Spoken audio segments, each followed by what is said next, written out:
our attitudes. It determines our attitudes. We have a story to tell one day. You guys be determined. There is opportunities, there is work, and this country must make it great once more. Thank you. God bless you.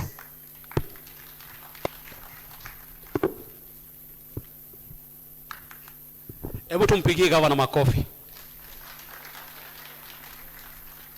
The fact that he's talked about this road, Your Excellency, if there's a road that gives us problems, is the Mwembe to this place. You know, the road is narrow. We have no pedestrian walks. The walkway is not there. But I'm glad you brought down a few things we know.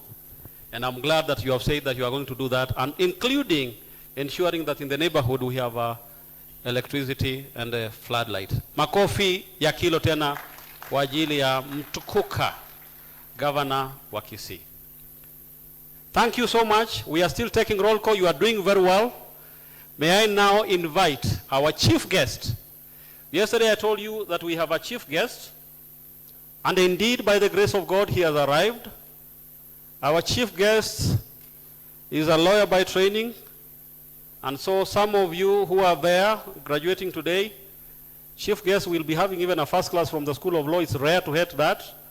He's a lawyer by training, long-term experience, the Cabinet Secretary, Ministry of Education, Honorable Julius Migos Ogamba. Tumpigie makofi na wale ambao tuko hapa tusimame tukumkaribisha mgeni wa heshima. Thank you, Professor. Please be seated.